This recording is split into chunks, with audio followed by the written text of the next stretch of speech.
Yeah, good first day. Good energy. It was got a lot of reps, got a lot of different situations. Focused on the red zone today. A lot of mistakes, which is normal for the first day. So look forward to getting back in here and watching the tape, getting it corrected, and going out and building on it tomorrow. So with that, I'll open up for questions. First one comes from Andrew Kaufman. Andrew, go ahead. Coach, from what I got to see out there for the first 30 minutes, looks like you were having a lot of fun. Just the first day of fall camp. I mean, during the pandemic, after everything that everyone's been through, what was it like for you to get that opportunity? I mean, this is what you dream about, when you get an opportunity to coach football, to be at the state school in the SEC. The grass was beautifully cut this morning, and it was a gorgeous day. I think it was 73 degrees when we're on the field, and got a bunch of really good kids to be around, great coaching staff. So absolutely had a lot of fun, a lot of energy, and I'm glad you only got to be there for 30 minutes. All right, next one comes from Ben Arnett. Ben, go ahead. Coach, finally being able to get out on the field, and the way this offseason has not been ideal. Where do you start? What do these first few days feel like and look like for you? Yeah, you always start with the foundation. You got to lay the foundation one day at a time, and you can't rush it. You can't worry about all the time that you lost. You just got to make do with the time that you do have, and you got to make sure that you do it right and go slow and put it in piece by piece. This is a long-term play for the Mizzou Tigers. This is not about obviously we're going to do everything we can to be as successful as we can this year, but this is a long-term play for me and for us and for our culture and for our team. So you got to lay the foundation right. If you have a crack in it, you got to tear the whole thing down and start over again. So we're going to make sure we take our time. Dave Matter from the Post. Dave, go ahead. Eli, forgive me for not knowing, but have you ever gone into a camp before with your quarterback situation as open as this one appears to be? How challenging is that? 2013 Arkansas State. We had an open competition between the grad transfer quarterback and a redshirt freshman, redshirt sophomore. 2015 at Boise State had an open competition with Ryan Finley and Brett Rippon. 2016 had an open competition with Ryan Finley, Jalen McClendon, and Jacoby Myers. 2017 opened it back up again for Ryan Finley, Jalen McClendon, Matt McKay. Competition's the name of the game. Was that the only part of the question, Dave, or was there something else? I apologize. You're fairly experienced with this kind of situation, then, so this is not something that's extraordinary for you? No, I'll say that it doesn't make me nervous, but normally in these situations, we've also had a spring to see them. Today, them throwing 7-on-7 is the first time I've seen them throw 7-on-7 since the third day of spring practice in March. So, I think there's that makes it a little bit more intriguing or a little bit more difficult. But it don't make that nervous. Next one comes from Eric Blum. Eric, go ahead. Coming off of that, it's the first time you've seen them 7-on-7 since March. How do you rate the receiver group as a whole, and how do you kind of sort through that many guys at once? Yeah, we're going to have to narrow that down about guys who can play. And the number one, there's two deals about playing wide receiver: get open and catch the football. That's it. Get open and catch the football. And then you see all the footwork king stuff and all that other jazz or whatever. I just need to see people get open, catch the football. And we didn't catch the football well enough today. I can tell you that right now. Peter Baugh, go ahead, Peter. Hi, Coach. Last week you talked about the sub 3% testing positive rate. I know there was a round of tests heading into fall camp. Were there any more positives, and are you able to say how many there were, if there were? Yeah, Nick Juice, did I say his last name right? Jose. Nick Jose, our assistant AD for communications, all that, has all that information, and I'm not at the freedom to give all that information there, but we were not above our positivity rate. Okay, and then a quick second question: where did you kind of jump back into that? What? Snuck that in on us. I did sneak that in on you. Where are you in the install process? Like, where did you? Because I know you were partway through, and then you had you were able to do some stuff in minicamp. But where are you right now in installing the offense? Yeah, day one. We're in day one. lay the foundation. We started in the red area today to try to reduce the running on our DBs and wideouts, just to try to reduce the yardage on them. But we're day one, lay the foundation, and we're not going to try to skip pages or take Cliff Notes version or get the executive summary because of a pandemic. We're going to lay the foundation for this program for a long time. All right, next one comes from Nate Edwards. Guys, Nate, go ahead.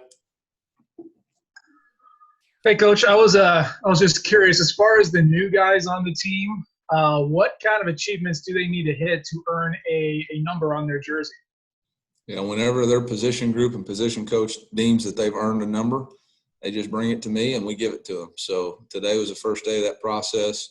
You got to do it in practice so whenever their position group thinks that their players are worthy of a number, they get a number. Sweetie, go ahead.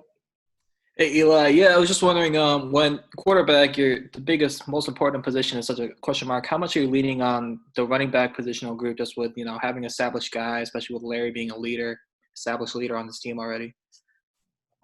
Yeah, I mean, I think we're leaning on anybody that's played in the SEC before, whether that's Larry or Larry Borum or Case Cook or several of our wideouts or Daniel Parker. I mean, anybody who's got experience is going to have to really step up and show that for us until we get a quarterback that we can get in there and play with.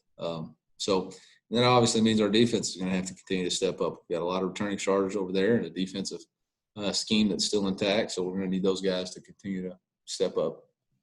Mitch, you're next. Go ahead, Mitch. Hey, Eli, I know there's been a couple questions about, installing the new offense. I'm curious, do you feel like you have a decent idea of what you want the final product to look like, or do you need to see more from these players on the field during camp before you have an idea of some of the strengths and tendencies? Yeah, I mean, obviously the final product is going to look like a team that dictates tempo to the defense. It's got a dominant downhill run game, a detailed, unselfish disciplined pass game, and executes under pressure. And that's what the final product's going to look like. And now it's just a matter of getting whatever plays help us do that. And that's going to be dependent on the quarterback's strengths and our playmaker strengths. But that's really the things that when we've looked back at the offenses that we've run in the past, that those are really the three things that you see. Common, you're next. Go ahead. Coach, for you, first day at camp, where do you see – how are the guys looking, and specifically the quarterbacks? I know you haven't had a big chance to look at them yet, but where do you see your guys? Obviously, a lot of question marks about the football season, but being back out there day one, how do you feel they are in terms of football shape and everything? I mean, you're never quite ready for football shape. I don't care how hard you train or how much you go. Football shape's different. 6-second bursts, full speed, and then you got to rest and then go again. And you never know how far you're going to have to run on any given play. So we're always going to have to work to get into football shape. I think they were prepared for it, but there's always going to be that opportunity to have to do that. The second thing, you asked about the quarterbacks today. Today our timing wasn't great. Obviously we were late on some throws, missed some throws, but that was to be anticipated. Inaccurate throws, which caused us to not catch the ball, specifically in the red zone where, you're going to have people breaking tight spaces, confined spaces. And, we got to have wideouts step up and make a catch when the ball's a little bit behind them, and quarterbacks are going to have to move that ball from behind them to in front. So we got a lot of work to do. But that's the fun part, is finding out what's wrong and going in there and fixing it. So it's exciting, and we'll take another step tomorrow. Matt Michaels, you're up. Coach, I know a lot of people have asked about the offensive install, and you do have a defensive scheme that remains the same from last year.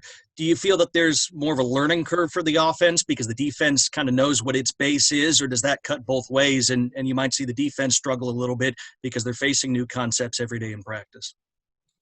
Yeah, I mean, I think obviously the offense is always behind the learning curve, typically in an offense-defensive scheme, because you got to get 11 people to do their job exactly right at the same time with some rhythm in order to be having a successful play. Defense is not always that same way. One person can stand out and make the play.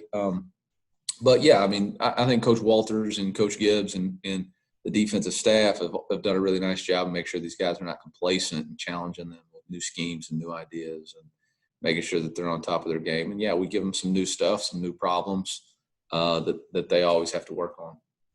Next one comes from Seren Petro. Seren, go ahead. Sorry about that. Coach, there was a report out that there was a teleconference or Zoom meeting with all the SEC coaches, and that it got, I think the term was contentious about what the formula was on how the 2 extra teams were coming about. I just wanted to get your thoughts on how that meeting went and whether or not you were given any kind of real breakdown on how they came about adding those 2 games. Y'all are trying to get me in trouble. So you're trying to get me in trouble. I would just defer to the SEC. I would defer to the league to find out, what the formula was or was not. At this point, it's sour grapes. They're going to reveal who we're playing, and that's who we're playing. And, it's not like any team you got was going to be a bad football team. I think the candidness of the conversation was just trying to make sure that everybody was understanding of exactly how the teams were divvied out. But, at the end of the day, today at noon or 2 or whenever they reveal it, put it on the schedule. Let's rock and roll. So contentious, heated. It's probably no different than me and, when I get on Peter for asking 2 questions or something like that. So, I don't know how heated things can get on a Zoom call. Next one comes from Andy Kimball. Andy, go ahead. Hey, Coach. I know you've gotten a lot of offensive questions, but I've got one more. I know that there isn't as much time like in this offseason as a typical one. So installing a new offense, are there a whole lot of things you have to do differently to kind of like speed up the process since you don't have as many practices or as much time? Again, I think the assumption with life is that if you got a shorter amount of time, you got to speed up the process. Well, there's no such thing as speeding up the process. It takes what it takes to be successful. You got to lay the foundation. You can't skip a step. It's like y'all, we're trying to put together a toy and throwing away the directions and trying to go as fast as we can. Then you're going to get to the end of the product and go, well, wait, we forgot about this, or this. We have a process with which we go through. We start in the red zone, then we go to the open field, then we work third downs, and then we work specific scenarios throughout fall camp. And that's what we're going to do to be prepared. And that's what we have to do. And if you skip steps, you're going to get burned at some point. And it's just not worth it. So, we're going to can't microwave it. I wish we could. I wish we could have instant oatmeal and just add a little hot water and have the offense ready to rock and roll. But that ain't how it's going to go. Max Baker, if you're up, Max. Hey, Coach. I would normally not ask this, but I guess since we weren't there, can you tell us a little bit about how the tight ends looked today and sort of it was Daniel Parker, good to go fully from what he's recovered from, and how is the tight end position sort of looking for you this year? Yeah, I thought the tight ends had a nice day. I didn't ask them to do a whole lot other than their jobs on the inside-outside zone and catch a couple of routes. Yeah, Daniel's full speed. I try not to get too excited on helmets days. Football's a game that's played with shoulder pads, and so we'll wait to make some judgments about that. But I was pleased with assignment sound. And we didn't have any turnovers today, which was good for the offense, bad for the defense. So, for the most part, it was it was a start. All right, we got one from Colin O'Brien, and then Jack Sobel will close us. So, Colin, go ahead. Gabe, we didn't give Gabe a question today. Wow, Gabe. Now we're gonna wait. We're gonna give Gabe a question. Is he on there? Yeah, Crud. He was cussing this weekend about something, so on Twitter. So we'll let him get a question. Go ahead. Hey, Coach. I didn't hear one at the top, so I was curious if there was any injury updates or if everybody's no update from what you gave us on Thursday, I guess. No. We had a couple of guys, that weren't out there today just because of stuff from the weekend, but it wasn't. There's no permanent injuries, missing fall camp or anything like that. It was, whatever. All right, last one comes from Jack Sobel. Jack. You're not going to give Gabe a question? Or Gabe can get one if Gabe wants Jack one. And then Gabe. Hey, Coach. So you guys had a lot of turnover the offseason on the offensive line with 3 starters signing NFL contracts. How have those guys done with the install and how have they look so far? Yeah, I mean, the install's been fine. They've done a nice job handling the install. But, again, it's all going to be – with those guys, it's all going to be about when we put shoulder pads on, can they dominate in the trenches? And so we'll know a lot more Wednesday. Gabe, and Yeah. if Sean gets in my space again, I'm going to have to put my gator on. That's 6 feet, Sean. Well, I got you. All right. Can you just give us the 2 deep at every position and tell us, who you expect to start 40 days from now and why? Yep. Now start right here. Starting quarterback, we got Ben Arnett. Okay. In a close backup competition, it's going to be Dave Motter. And then now at the end of the day, I mean, I told the team this too, the depth chart, you make the depth chart. I don't make the depth chart. I have no idea who's on it. I've had 3 practices with anybody on this field. The depth chart is a group of collective guys at each position that could all play and earn that position. And, for us, quarterback and one always compete. And so they determine who's the depth chart. They're going to determine who's the starters. Football is still a meritocracy. You get what you earn. I don't care if your parents write a letter to whoever. All right. You're going to get what you earn in life.